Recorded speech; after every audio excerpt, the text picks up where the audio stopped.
What is up, everybody? Welcome back to the channel. It's always a huge thanks for coming back. We really appreciate you. So this week, again, we're working on Bryce's truck. We are in the home stretch of this build, and I'm so excited. Like I mentioned in the last video, we just have to figure out the rear setup for this truck, which is the plan for today. Now, before I get carried away, let's do a quick little update of everything we've done so far.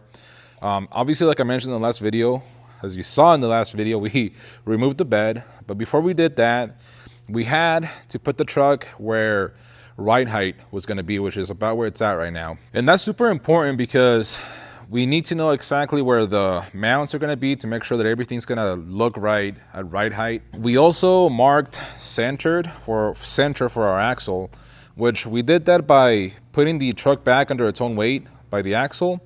And then we could have used the plumb bob like it's there, but you know, we like busted out the laser because we already have it.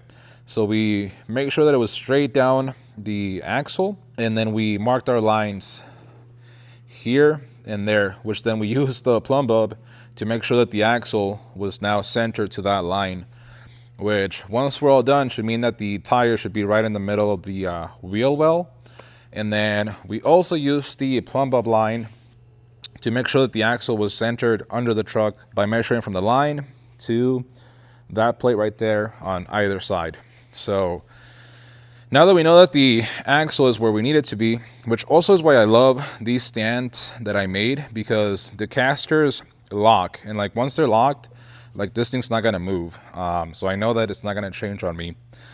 The last thing that I needed to figure out, which is also super important, was the pinion angle. Now we need to have the pinion angle dialed in before we design anything, especially with the truss, because again, the truss is going to be obviously the truss, which looks great, but it's also our lower bag mount and our track bar mount. And if that thing's not exactly where it needs to be, and then we end up having to change the pinion angle, since that thing's welded to the axle, the bag might end up, you know, crooked or with the bend or not right, which since it's a bag, it'll probably compensate for it. I'm not sure, but it's a good practice, I think, you know, to make sure that everything is exactly where it needs to be before things get welded to the axle. So that's why we spent a little bit of time this morning making sure that everything is where we need it to be.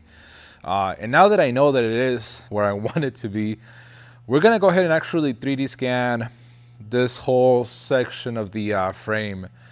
One, just because I love the 3D scanner. It's so nice and easy to use. I have the Vega, the Einstar Vega by Shining 3D.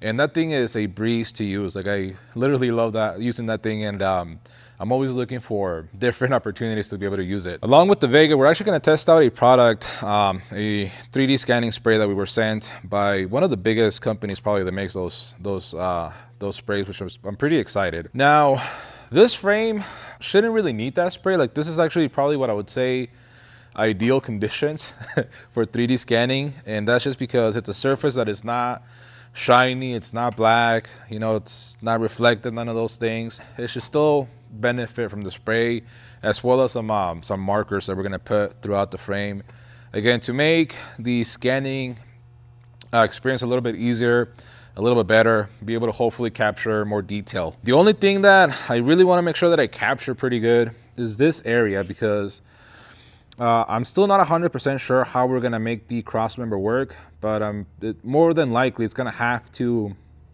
attach to the inside of that frame rail. So we're going to have to figure out a good way to kind of, you know, avoid all of those lines and still be able to have a good attachment to the side of that frame. So that's definitely going to be interesting to figure out, but I'm sure we'll come up with a good way to attach a cross member across, you know, these two frame rails. But yeah, I mean, there's nothing to do it other than to get to it. So I'm going to go ahead, get my 3D scanner, get the spray, and to do a good comparison with it, we're going to scan one frame rail with the spray, and then we're going to scan the other frame rail without the spray and see if we notice a big difference. So yeah, let's get straight to it.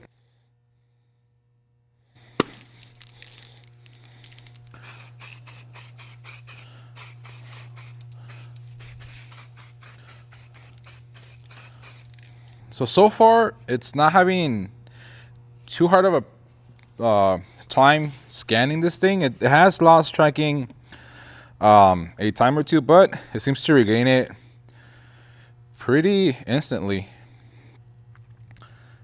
Now the thing that is going to be fun is trying to get it to jump from the frame down to the axle, which I have a few tricks that I do every now and then when I have to, like I said, jump from the frame down to axles. But I think we got it. Yep, there we go. Okay guys, so that thing works.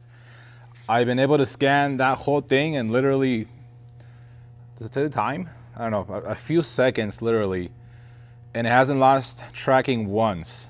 Like even jumping from the frame to the truss, it did like nothing, and it's picking up everything so well. Like it just lost tracking right now for the first time. That's it's pretty insane. That's the easiest time I've ever had scanning something. Alrighty guys, so I'm gonna show you the results of the 3D scan that we did. Everything turned out so nice, and I wanna show you. And we already did the cross member. I'll show it to you here in a little bit.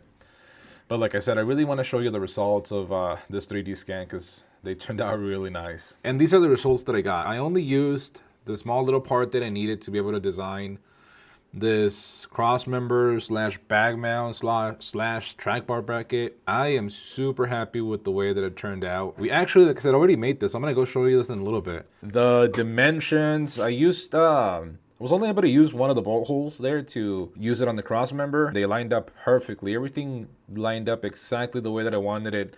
Fit onto the frame perfectly. Like it's we were able to just slide it in by hand. Didn't have to hammer it, or it wasn't too loose or anything like that. It fit beautifully. Both of these dimensions for the bolt hole and then for the bottom plate that will go on the bottom of the frame were perfect. Like everything lined up perfectly, actually down to the measurement that I calculated from the bottom bag mount to the top of the back mount, which was 6 3/4. It was exactly at that, like right on the money. Why I told you guys that I spent the time to align everything under the truck, make sure everything was fine, so that we can nail that ride height, so that I could have it exactly where I wanted it. And right now, that's about where it should be. So now what I think we should do is go outside and see it on the actual truck. And then you see that bolt hole right there? The bottom one's gonna go in there. That's where it lines up with.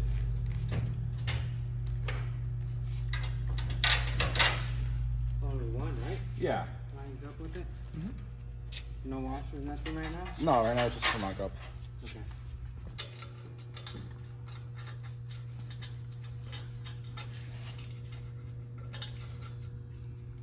Okay guys, and this is what it looks like on the truck. And everything came out really nice. I'm really happy with the way that it looks. It's kind of hard to record. We are done with this thing, and it's super happy with the way that it's looking. We got the bag on there. Like I said, this spacing came out perfectly to where I wanted it to be. Like the holes lined up perfectly. This bottom plate is touching on the frame exactly where it needs to be. Nice and snug, just enough space to be able to install it without having to fight it. Same on this side. This one's actually drooping down a little bit, but everything turned out perfectly. The scanning spray definitely made a huge difference in the way that the frame was able to scan. It almost never lost tracking, so again, huge improvement. The tracking dots definitely help, so big plus. And there's no residue to clean off with that thing. It just dissipates by itself, so I definitely recommend it, and I'm gonna keep using it whenever possible. There's a couple things that we're gonna go back and fix, primarily on this bottom cross member truss. Sorry, I gotta fix this top plate, make it match the top cross member. Same with these. I kind of made the decision that if we keep this design going all the way down, it'll look more cohesive, and especially since it's all gonna be, you know, tied in. I actually wish that I could make this entire piece just one bent piece, but it would be way too long, and then I would have to kind of have it go under that joint over there. So as long as we have this matching and then that inside piece matching, I think we'll be fine. Oh, and then again, like I said, we gotta add clearance for that. Still a couple little adjustments that we gotta make, but overall we're pretty much done. This was the last major bracket that we had to do. Other than that, we just gotta figure out the link mounts, which again, they're already designed. This one's like I had shown earlier, so we just got to make sure that we put them in the right spot. and figure out the links. So the 4 link as well as the track bar. And as far as brackets go, we'll be pretty much done. Now, before we end the video, I do want to show you a new project that got dropped off the other day. You might have already seen a clip of it being dropped off, but let me go show you guys.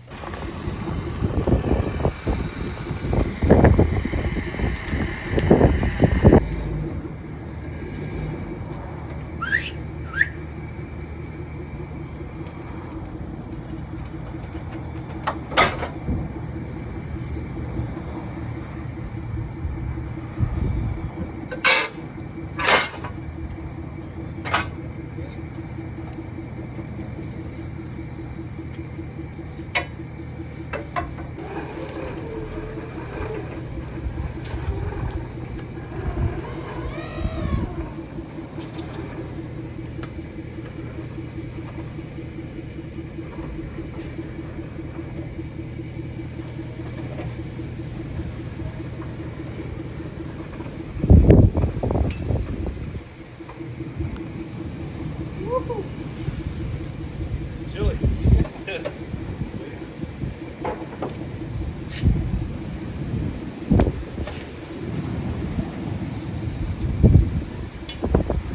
So this right here was dropped off the other day by my buddy Jace, and we're actually pretty excited about this thing. So this is going to be used to develop an entirely new kit that is going to be unlike what we already have, our regular axle swap kits. It's going to be unlike what Bryce is doing with the really tall lifts. I think it's something that I'm really excited, and I think a lot of you guys are really going to appreciate. Now this thing is going to be a project that we're going to be tackling, I guess, in between other projects. There's no set deadline or anything like that, but I am really excited for what I want to do with this thing because it's going to be going on one of my personal vehicles as well. So I am really motivated to get this done. The other thing that I think is really cool about having this, I had actually contemplated trying to find an entire frame like this just to have it for R&D, to scan the whole entire thing, and you know, just have a good scan of an OBS frame, which with this we're not gonna have. I'm excited to be able to start working on this and tell you guys exactly what it is that we are going to be doing with it, other than a whole bunch of R&D on a whole bunch of new projects. But again, like I said, that'll be for another day. And alrighty guys, that's gonna be the video. Again, we are super excited about the way that everything's looking. We are so close to being done with this thing. I just I wish that I had more time to work on it. Unfortunately, we are a small crew. We are a small crew, so I also gotta help with fabrication and everything else. So I'm gonna jump on that, and then later tonight we're gonna jump on this thing and keep chipping away at it, because like I said, we're at the final stages. And again, thank you guys for the support. If you're excited about the progress on this truck, leave a like, leave any comments that you might have down below. Don't forget to subscribe, and I will see you for the next one.